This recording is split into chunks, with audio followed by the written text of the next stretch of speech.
Hey, do you have people in your life who, like, no matter what happens, they end up being like this cheerful, gleeful, kind of bubbly person? Like, I've got people in my life like that. I hope I'm like that for other people, but I don't really know. We all have blind spots. So I guess I don't know how other people perceive me. But, you know, those people that, regardless of the situation, like, they seem to not get pessimistic.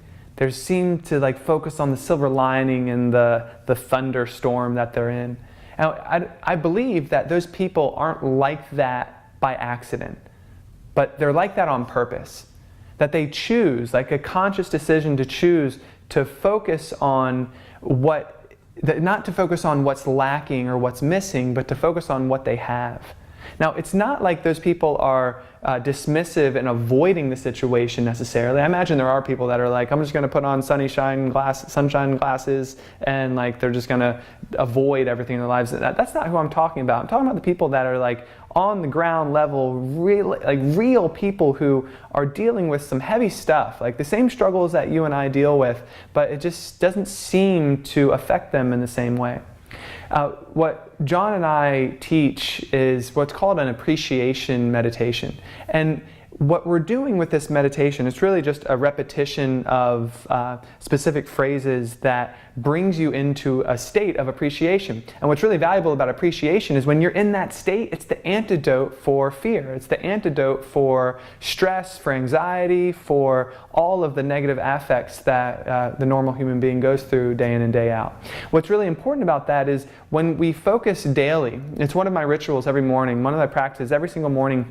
I wake up and I focus on the things that I'm appreciative of. So it really goes like, I'm grateful for certain things, and then when I go deeper, like, what is it about those things that I'm really appreciative of? It gets me to get really specific with it. And what that does, as I do it every single day, as it becomes a daily practice, so the way it works, the mechanism, the conscious mind, when you repeat something over and over and over again, gets wired into the subconscious mind, and then the subconscious mind starts to look for those things in your environment. It starts, really what's happening is you're priming the brain to go through your day to start noticing those things that you're appreciative of in your significant other, in your work, in your kids, in your environment, in your car, and like everything that happens.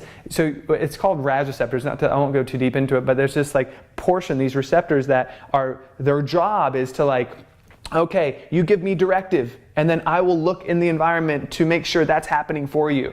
You know this is true if you've ever bought a car before, right before you did, and you knew this is the color, this is the make, this is the model. And before you'd bought it, you knew that it was the one, all of a sudden you start seeing that same car, that same color pop up all over the place. It's not like they just started appearing out of nowhere, but what you did is you told the mind, hey, this is what I'm going to get. Start focusing on it in my environment. And there it was everywhere. So we can do this not just in buying a car, but we can do this with appreciation. So every morning when I wake up and I do these daily practices of appreciation, I'm priming my brain to start noticing those things in my environment. And so it's really simple. I start with the 5 things I'm most grateful for. It's source, it's my health, body, mind, and heart, it's my family, it's my service to others, and it's the people in my life who have helped me along the way. And so I'm grateful for source, but what am I appreciative of? I'm appreciative of the connection I feel and how I feel supported in my life on the daily basis, even when the guiding hand seems to be guiding me away from, I trust that like the faith that I have in that is that it's guiding me, even if it seems in my mind to be moving me away from what I want, that this is a necessary detour and I'll just allow it to be. If it's my health, I'm appreciative of my agility, my body, and so I just take it all the way through. My wife, I'm appreciative of how, you know, she's quirky, she's funny, and she has this like deep, caring heart, and she's creative with the kids, and she takes them through all this stuff. Like, so I just go through, and it's maybe 10 minutes at most of all the things that I'm grateful for and all the things that I'm appreciative of, and then I go about my day, and sure enough, I'm noticing in my environment those little things that I'm appreciative of, and it changes my state so that even when, I'll bring it back to that initial question, those people who are, you know, going through difficult times, but it doesn't seem to affect them deeply. They don't lose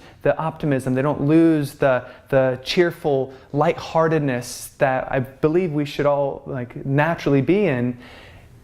It allows me to focus on those things even when I'm dealing with difficulty, so that I can deal with it, but I can deal with it with resilience. I can go through it and not let it beat me down. And so the appreciation is focus on 3 to 5 things that you're grateful for in your life. And then get into it a little bit deeper. Focus on what are some specifics about why you're grateful for. What are you appreciative of those things? And then, just watch how it changes your perspective. Watch how, when done enough, when the conscious mind is directing that subconscious mind, all of a sudden, you'll just notice yourself feeling lighter, being more appreciative, being happier, feeling healthier, feeling more intimacy, feeling more love. It's happened for me in my life, and I hope that if you practice it, you'll feel the same. Thank you so much, and we'll see you soon.